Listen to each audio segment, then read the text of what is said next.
तर नमस्कार परिमल, तू पॉइंट मध्ये डिजिटल मार्केटिंग क्लास पण आता एका चांगल्या ठिकाणी जॉब करतोय. यस.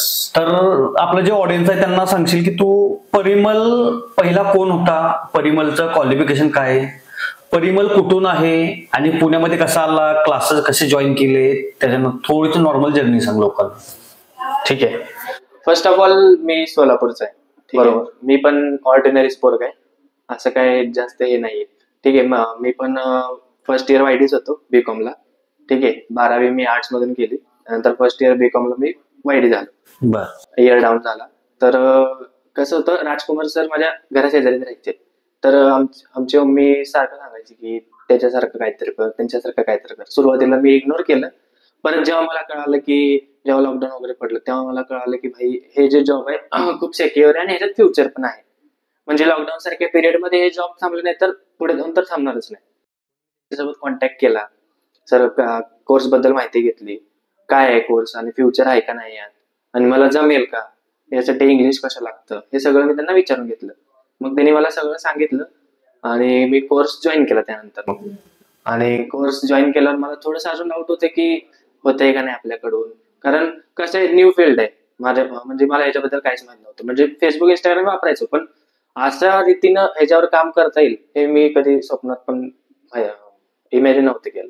बरं, ठीक आहे. सुरुवातीला थोडेसे डाऊट होते, बट जसं जसं क्लास चालू झाले तसंच ते माझे थोडेसे जे डाऊट क्लिअर होत झाले, कॉन्सेप्ट क्लिअर होत झाले. त्यानंतर माझा महत्वाचा प्रॉब्लेम हा होता की मला इंग्लिशचा प्रॉब्लेम होता आणि प्लस माझा कम्युनिकेशनचा प्रॉब्लेम होता, कारण मी असं जास्त बोलत नाही. बरोबर. हा, तर त्यामुळे माझा कम्युनिकेशनचा प्रॉब्लेम पहिला मी सॉल्व्ह करून घेतला. सरांसोबत बसलो, तुमच्यासोबत पण बसलो, सर माझा असा प्रॉब्लेम आहे कम्युनिकेशनचा, सर कसं करायचं. तर तुमचा खूप मदत झाली मला की त्यात कम्युनिकेशन काय होतंय, फक्त तू कॉन्फिडन्सली बोलायला शिक, ते होऊन जातं. तर त्यानंतर क्लास बद्दल बोलायचं झालं तर क्लास तर एक नंबरच होता, कारण मी त्याच्या अगोदर पण माझे जे मित्र होते ते म्हणत होते की डिजिटल मार्केटिंगचा क्लास आम्ही दुसरीकडे पण केला, बट त्यांनी मधूनच सोडून दिला. कारण कसं असतं, तिथं आपल्यासारखं नाही शिकवत, प्रॅक्टिकल नाही शिकवत, कॉन्सेप्ट नाही क्लिअर करत, बरोबर न शिकवते. त्यांनी सजेशन घेतल्यावर त्यांनी पण नाही म्हणले, त्यांनी माझं बघून उलट इथं जॉईन केले, कारण त्यांना कळायला आलं की मी पण जॉबला लागलो आणि पगारावर लागलो, तर त्यामुळे त्यांनी पण माझ्यासोबत इथं जॉईन केले. बरोबर. आता मोस्टली बऱ्याच लोकांचा प्रॉब्लेम असतो की अरे तू एक सोलापूरचा, ज्या मुलाचं एज कमी आहे आणि ऑलमोस्ट तुझं वय फक्त 19 आहे. 19 वर्षानंतर तू तुझं करिअर स्टार्ट केलं डिजिटल मार्केटिंग. आता त्याच टाइमला जी मुलं आहेत ते काय करतात, सर मला कॉलेज करून दे की, सर माझं आयुष्य जगून दे की. मग त्या एज मध्ये तू तुझं करिअर स्टार्ट केलंस, बरोबर.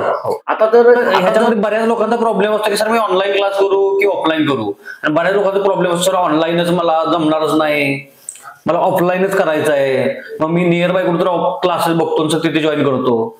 मग त्यांचं करिअर होत नाही. आपल्या क्लासमध्ये त्या क्लासमध्ये काय डिफरन्स असतो जाणवलं, कारण तुझ्या मित्रांनी पण तू म्हणतोय ना क्लास केलं दुसरीकडून. यस. त्यांच्यात तुझ्यात काय असं काय डिफरन्स होता ज्याच्यामुळे तुला इथे जॉब लागलं.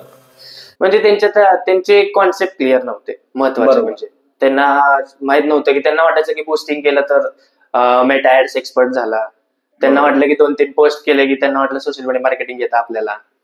बरोबर. तर तसं नसतं. तर जेव्हा मी इथे शिकलो तेव्हा मला कळलं त्याला पण काही टेक्निक्स आहेत. पोस्टिंग हे फक्त नावालाच आहे, त्याच्याने काय होतच नसतं मुळात. आणि पोस्टिंग केलं म्हणजे सोशल मीडिया एक्सपर्ट कधीच होत नाही. बरोबर. त्यांना ते कॉन्सेप्ट क्लिअर नव्हते तिथे, आणि तिथे प्रॅक्टिकली तर मुलीच घेत नाही. बरोबर. आता बऱ्याच मुलाचा प्रॉब्लेम एकच असतो, सर मला ऑफलाईनच करायचं आहे. आता ऑनलाईन आणि ऑफलाईन मध्ये काय डिफरन्स आहे, म्हणजे ऑनलाईन केलं पाहिजे की नाही केलं पाहिजे. ऑनलाईन तर म्हणतो ऑनलाईनच केलं पाहिजे, कारण ऑफलाईनला कसं असतं की तुमचं क्लास झालं की परत तुम्हाला रेकॉर्डिंग भेटतात न भेटतात तुम्हाला आपल्याला माहित नाहीये. ठीक आहे, भेटले तरी त्यात नीट कळत पण नाही काय शिकवलंय काय नाही. बरोबर. त्यामुळे मी सांगेन की लोकांना प्रेफर करेन की ऑनलाईनच करा, कारण तुम्ही जे शिकता ते तुम्हाला दुसऱ्या दिवशी रेकॉर्डिंग पण भेटतं. म्हणजे समजा की मला आज कळालं नाही काय, तर मी विचारायचं विसरून गेलो सरांना, तर आपण क्लास पण करू शकतो आणि ते लाईफ टाइम राहतं आपलं. आता समजा की जॉब मध्ये मला तीच गोष्ट आडली तर मी व्हिडिओ बघून ते क्लिअर करू शकतो. तर मी लोकांना सांगेन की ऑनलाईन क्लास केलेलाच एक भारी आहे, कारण ऑफलाईन क्लास केलं ना कळू शकतं, बट कसं असतं माणूस आहे शेवटी, 100% तर नाही कळू शकत. कधी कधी 70% कळतं, कधी कधी 80% कळतं. तर कधी आपल्याला रिपीट बघावंच लागतं व्हिडिओ, किती जरी हुशार असला तरी त्याला कळणार नाही. बरोबर. म्हणजे तुझं म्हणणं आहे की ऑफलाईन पेक्षा ऑनलाईन बेटर आहे, कारण की तुम्हाला रिपीटेटिव्ह ते सगळ्या गोष्टी बघायला भेटतात. राहिला विषय अपडेटचा, तू इन्फोटेक मध्ये तुला अपडेटेड सिलेबस शिकायला भेटलं की नाही भेटलं? अपडेटेड AI ड्रिव्हन शिकायला भेटलं मला. तर कोर्स तर शिकायला भेटलं, पण बाकीकडे आपल्याकडे AI टूल्स वगैरे शिकवत नाही. आपल्याकडे AI टूल्स पण शिकवतात. एक्झाम्पल फॅब्रिकेनेट शिकवलं आपल्याला, इंटिग्रेटली शिकवलं, जेणेकरून आपण CRM सॉफ्टवेअरच्या मदत, CRM सॉफ्टवेअर वेगळे झाले जे बाकीचे कंपनी होतात, हे AI टूल आहेत. त्यानुसार आपण जास्त ऍडव्हान्स मध्ये जाऊ शकतो. आता जर समजा मी इंटरव्ह्यूला गेलो होतो, तर तिथे मी आणि अजून एक पोरगा होता, तर त्याला पण सगळं येत होतं, पण त्याला AI टूल्स येत नव्हते. पण मला त्यापेक्षा थोडे येत होतं. म्हणजे हे सगळे टूल्स, AI टूल्स त्याला वापरत नव्हते, मला येत होते. तर इंटरव्ह्यू झाला आमचा, मी त्याला विचारलं की तुला काय विचारले असं वगैरे. तर मी त्याला विचारलं हे टूल्स आहेत तुला येतात का, तर नाही. तर कंपनीचं कन्सर्न काय होतं की त्यांचं जे लीड्स वगैरे येतात, ठीक आहे, ते लीड पटकन अपडेट व्हायला पाहिजे त्याच क्षणी, म्हणजे सेल्स टीम लगेच कॉल करेल. बरोबर. ते होत नव्हतं. त्यांचं मेन कन्सर्न तेच होतं. तर त्यांचं कन्सर्न असं होतं की तू डिजिटल मार्केटर तर पाहिजे, पण तू एकदम ऍक्युरेट पाहिजे. त्याच टायमाला जेव्हा लीड येईल त्याच टायमाला ती अपडेट झाली पाहिजे. तर मी त्यांचा तो प्रॉब्लेम सॉल्व्ह केला. त्यामुळे त्याला 2 वर्षाचा एक्सपिरियन्स होता, मला मोजून 6 महिन्याचा एक्सपिरियन्स होता. तर त्यांनी मला त्याच्यावर सिलेक्ट केलं. हाच रिझन होता. बरोबर. म्हणजे तुझ्या समोर ज्याला 2 वर्ष एक्सपिरियन्स होता त्याच्यापेक्षाही तू बेटर होता का, तर तुला काही गोष्टी होते ऍडव्हान्स. आणि ऑलरेडी आपण त्या लेवलला मुलांना ट्रेन करतोय की तो मुलगा आपला इथून बाहेर गेला तो कमीत कमी 20,000 पगार घेतो. आणि बऱ्याच मुलांचा प्रॉब्लेम एकच आहे की फीस जास्त आहे म्हणून मी ऑफलाईनच बघतोय, नियर बाय बघतोय. असेच लोक काही, त्यांना काय सांगशील तू की बाबा पैसे बघून क्लास केलं पाहिजे की क्वालिटी बघून क्लास करायला पाहिजे? तर माझं त्या लोकांना असंच म्हणणं आहे, एखाद्या वेळेस पैसे कमी गेले आणि तुम्हाला शिकायला कमी भेटले तर ते पैसे वायाच गेले. अर्धाचा तुझा म्हटला तो तुझा मित्र होता, त्याला 2 वर्ष एक्सपिरियन्स होतं, त्याच्यानंतर तुझ्या बाकीच्या मित्रांनी पण सोलापूर मधून क्लास केलं होतं, XYZ कुठली एजन्सी होती, क्लास तिथून क्लास केलं, तरी ते ऑलरेडी स्ट्रगल करत होते. त्याच्यानंतर तू त्यांना सजेशन दिलं, तुला जॉब लागणार तर ते तर तुझ्याकडे आलं, त्यांना वाटायचं डिजिटल मार्केटमध्ये करिअरच नाही, त्यांनी सोडलं होतं. आणि ज्यावेळेस तू जॉब लागला त्याच्यानंतर तू आलास. तुझं एज नुसतं निव्वळ 19 वर्षाचा आहे. 19 वर्षानंतर तुझी जर्नी स्टार्ट केली. तुझ्या घरातल्यांचे एक्सप्रेशन काय किंवा घरातल्यांचं म्हणणं काय की बाबा तू म्हणजे काय असं वेगळं काय म्हणतात ते? ऍक्च्युअली घराचं वातावरण मी तुम्हाला एक सिंपल वे मध्ये सांगतो. मी घरात सर्वात बारका आहे. म्हणजे सगळ्यांना वाटतं की सर्वात लाडका मीच आहे, ह्याला सगळं बसूनच मिळालं. तसं काय नसतं. मला पण स्ट्रगल आहे.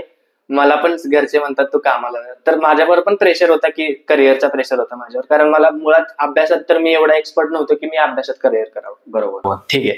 तर त्यांना मी एवढंच सांगेन की मी 19 वर्षात जे पाऊल उचललं ते लोक, मी आता बघतोय क्लासमध्ये की काही लोक 35 वर्षात उचलतात, काही लोक 40 वर्षात पण उचलतात. मी लवकर उचललं, त्यामुळे घरातल्यांनी मला अप्रिशिएट पण केलं. आता मी एक वर्ष झालं डिजिटल मार्केटिंग मध्ये आहे. तर आता मी ऑलमोस्ट 1 वर्ष झालं. तर आता मी स्वतःची गाडी पण घेणार आहे वयाच्या 20व्या वर्षी, पहिली गाडी माझी. बरोबर. हा, कारण मी लागलेलो 20K वर. आता मी सध्या 36K वर आहे मी सध्या. एका वर्षात ऑलमोस्ट डबलच झालेला आहे. बरोबर. म्हणजे तुझं सांगणं उद्देश आहे की 19 वर्षानंतर जर तू 35,000 पर्यंत जाऊ शकतो, 36,000 पर्यंत जाऊ शकतो. बऱ्याच मुलांचा प्रॉब्लेम एकच असतो की सर माझं इंग्लिश कम्युनिकेशन चांगलं आहे, मला चांगला जॉब येणार नाही, सर ऑनलाईन करू ऑफलाईन करू, ह्याच्यातच गोंधळलेले असतात आणि आयुष्यात काय करायचं हेच माहिती नाहीये. मग त्यांना आपण काय करतोय की बाबा राईट गायडन्स देतो आणि त्या लोकांना आपण काय करतोय कसं जगायचं किंवा कशा पद्धतीने स्किलवरती फोकस करा ह्या गोष्टी आपण इम्प्लिमेंट पण करतो ना, ऑलरेडी प्रॅक्टिकली पण आपण शिकवतोय. त्याच्यामुळे आपले ऑलमोस्ट जे मुलं आहेत सगळ्याचं पॅकेज लागेल. आता ऑलमोस्ट तू बघितलं असेल क्लासमध्ये काहींचं 40 होतं, काहींचं 41 होतं, काही 45 वर्षानंतर आले, काही जण 30 वर्षानंतर आले, काही जण 25 वर्षानंतर आले, कोणाचं 12वी झालंय, कोणाचं BA झालंय. म्हणजे अशा ऑलमोस्ट जे आहेत ना, ज्यांना असं वाटतं की मला आयुष्यात काय ते करायचंय, 100% ते करिअर करू शकतात. हो, बरोबर. आता मी पॉइंट फटेक मध्ये एवढी गोष्ट बघितली की कोणताही विद्यार्थी येतो प्रॉब्लेम्स घेऊन येतो, पण जेव्हा तो इथून जातो तो सगळे प्रॉब्लेम्स दूर करूनच जातो, म्हणजे खुश होऊन जातो. बरोबर. म्हणजे त्याच्या अपेक्षापेक्षा जास्त मिळतं त्याला इथं. बरोबर. आणि बाकीच्या क्लास सारखं आपलं नाही की बाबा तू माझ्याकडे येतोय म्हणजे तुझं क्लास झालं की तुला सर्टिफिकेट दिलं तू बाहेर जा, तसं नाहीये. आपल्याकडे कसं 2 महिने क्लास आहे, इंटर्नशिप पण माझ्याकडेच आहे, तू माझ्या समोर येऊन कर. जेवढा जास्त वेळ तू माझ्या बरोबर स्पेंड करशील तेवढा तुझ्यासाठी फायद्याचा आहे. बरोबर, ते आपण करतो. बाकीच्या क्लासमध्ये तसं सर्टिफिकेट दिले की बाहेर काढला त्याच्यानंतर तू इंटर्नशिप घरातून कर, तो ऑफिसला येऊ नको, कारण त्यांना माहिती आहे की पुढची बॅच त्यांना घ्यायची. तसं आपलं नाहीये. आपल्याकडे नियमच आहे की बाबा तू माझ्याकडे येतोय तर प्रॉपर शिक, जेणेकरून 2 महिने क्लास करशील, जेणेकरून 4 महिने इंटर्नशिप तू माझ्या समोर कर. सकाळी 9 ला ये, संध्याकाळी 6 ला जा. का होत नाही करिअर? कारण ऑलमोस्ट ह्याच्यामुळेच आपल्या मुलांचं करिअर झालंय. तो फरक आहे आपला, बरोबर. आणि इंग्लिश कम्युनिकेशन वीक आहे म्हणून ह्यात पण काय तुला असं वाटतंय का करिअर मध्ये काही गॅप पडू शकतो? ऍक्च्युली मी पहिला पण सांगितलेलं आहे, मी फर्स्ट इयर वायडी आहे. जर मी याच्यात करिअर करू शकतो तर भाई कोण पण करू शकतं. कारण कसं आहे, माझं पण इंग्लिश कम्युनिकेशन खूप वीक आहे. जेव्हा मी कंपनीत कामाला लागलो तेव्हा माझा आणि इंग्लिशचा तर 36चा आकडा होता. बट आता बऱ्यापैकी मी जेव्हा कंपनीत लागलो, माझा इंटरव्ह्यू पण मराठीतच झाला. बरोबर. आणि जेव्हापासून मी कंपनीत लागलो तेव्हापासून माझी थोडी इंग्लिश पण सुधारली. आता मी बोलू शकतो इंग्लिश आणि समजू पण शकतो. तर एवढा काय मेजर डिफरन्स येणार नाही, एवढं घाबरायची गरज नाही. जोपर्यंत आपण पाण्यात पडत नाही तोपर्यंत पोहायला तर येत नाही. बरोबर. असं घाबरून राहिलं तर मग आयुष्यात कधी आपण शिकणार नाही. बरोबर. आता बऱ्याच माझ्याकडे भरपूर सारे इन्क्वायरी येतात सोलापूरच्या मुलांचा एकच प्रॉब्लेम, सर माझं इंग्लिश चांगलं नाहीये, सर मी ऑफलाईनच बघतोय, मला सोलापूरमध्येच क्लास पाहिजे. मग ह्या मुलांना काय सांगशील तू सोलापूरच्या? कारण सोलापूरमध्ये तुझ्या मित्रांनी पण तिथे क्लास केलं होतं, त्यांचं ते करिअर झालं, त्याच्यानंतर त्यांनी ऑनलाईन मध्ये क्लास केलं आणि इथून ते आता प्लेस पण झाले. तू सोलापूरच्या स्पेसिफिक लोकांना काय सांगू इच्छितो तू? सोलापूरच्या स्पेसिफिक लोकांना सांगायचं झालं तर सोलापूरच्या पोरांचं एक हे आहे, काय त्यांना वाटतं की ऑनलाईन सगळं फेकच असतं. ठीक आहे, जेवढं पण त्यांची मेंटॅलिटी, त्यांना वाटतं की ऑनलाईन सगळं फेकच असतं, ऑनलाईन काहीच नसतं, त्यांना सगळं ऑफलाईन पाहिजे असतं. तर त्यांना मी एकच सांगेन, भाई असतं ऑनलाईन फेक, मी म्हणत नाही की नसतंच, बट पॉइंटफिटेकचं एवढं नाव आहे भाई, तो पॉइंटफिटेकचं नाव ऐकूनच तुला विश्वास बसायला पाहिजे.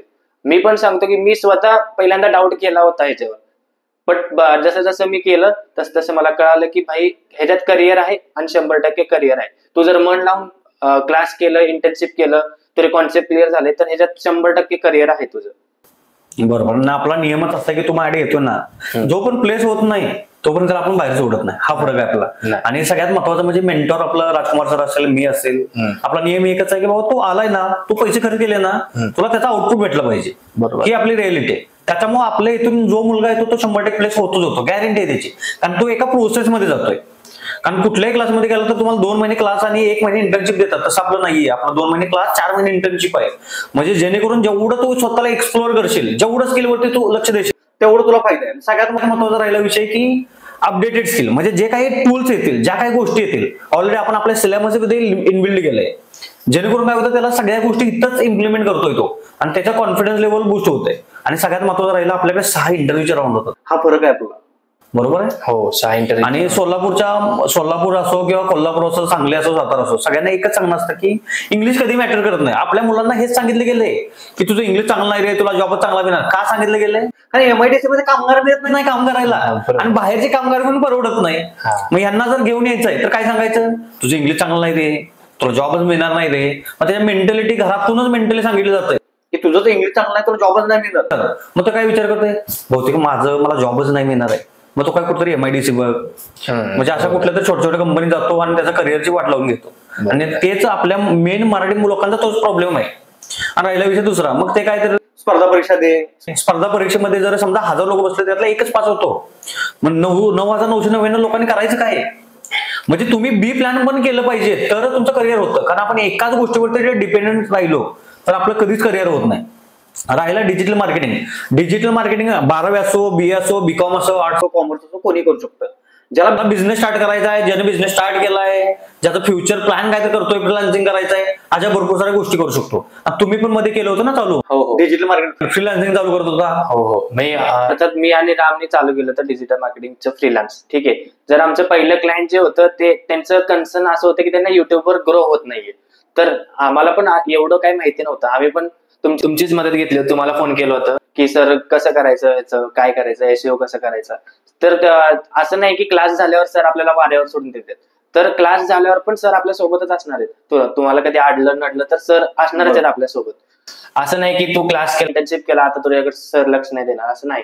तुमचं बोला, नाही तर राजकुमार सरांचं बोला, नाही तर शालमले मॅडमचं बोला, सगळेजण आपल्याला मदतीला असतातच. कधी पण फोन करू, रात्री पण फोन करू, तिने अवेलेबल असतात आपल्यासाठी. बरोबर. आणि आता बाकीच्या मुलांना काय सांगणार तुझा, म्हणजे जे आता स्ट्रगल करतात करिअरमध्ये, ज्याला काही ना काही करिअरमध्ये करायचं आहे. आणि राहिला आणखीन एक विषय असं की एआय मुळे तुला काय वाटतं का तुझ्या करिअरवरती काय इफेक्ट पडलाय? कारण बऱ्याच मुलांना हाच प्रॉब्लेम आहे की सर एआय मुळे माझं डिजिटल मार्केटमध्ये जॉब जाईल का, फ्युचर आहे का, मला आयटी मध्येच करिअर करायचं आहे. जो आयटी ज्याचं बॅकग्राऊंड आहे टेक्निकल, तो सुद्धा तेच म्हणतो आयटी मध्ये जायचं आहे. ज्याचं नॉन टेक्निकल बॅकग्राऊंड त्याला पण आयटीतच जायचं आहे. मग आयटी मध्ये डिजिटल मार्केटिंग थ्रू जाऊ शकतो का?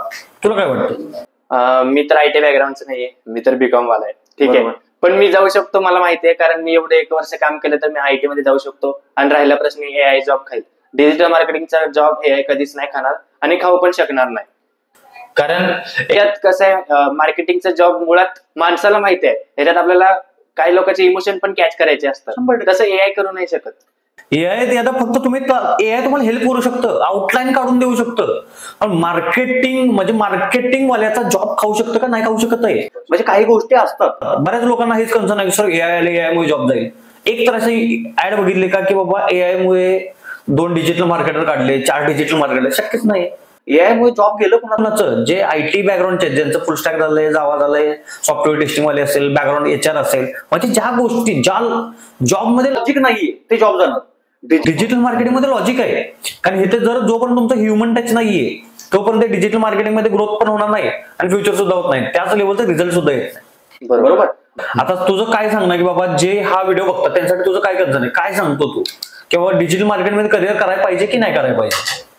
मी तर म्हणतो डिजिटल मार्केटिंग मध्ये करिअर आहे तर डिसिजनला उशीर नका करू, डिसिजन पटकन घ्या. कारण आपल्या करिअरच्या प्रश्न जेवढं तुम्ही उशीर कराल तेवढं तुमचं करिअर पण लेट होईल, तुमच्यावर प्रेशर पण तेवढं पडेल, घरून म्हणा नाहीतर सोसायटीकडून म्हणा, सगळीकडनं तुम्हाला प्रेशर पण तेवढं पडेल. जेवढ्या लवकर तुम्हाला डिसिजन घेता येईल तेवढ्या लवकर तुम्ही डिसिजन घ्या. आणि मी तर सांगेन डिजिटल मार्केटिंग मध्ये करिअर खूप आहे, तर तुम्ही इथं यायलाच पाहिजे या फील्ड. बरोबर.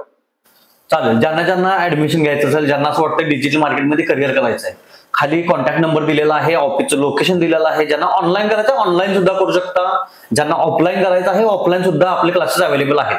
बानेरमध्ये आपले 2 ऑफिसेस आहेत, दोन्ही ऑफिसचे लोकेशन मी खाली डिस्क्रिप्शन मध्ये देतोय. त्याचबरोबर जर तुम्हाला कॉन्टॅक्ट करायचं असेल तर खाली दिलेल्या नंबरवरती क्लिक करून तुम्ही तुमचा नंबर त्याच्या नंबरवरती कॉल करू शकता, माझे टीम बरोबर कनेक्ट करू शकता. तुमचा काही कन्सर्न असेल, काही डाऊट असेल, फ्री वर्कशॉप जॉईन करायचं असेल तर खाली दिलेल्या लिंकवरती क्लिक करा किंवा वेबसाईटवरती जाऊन सुद्धा तुम्ही काय करू शकता, तुमची सीट बुक करू शकता. तुम्हाला खरंच करिअर करायला बिंदास तुम्ही कनेक्ट करा, तुमचं करिअर करून द्यायची जबाबदारी माझी. चालेल. नमस्कार.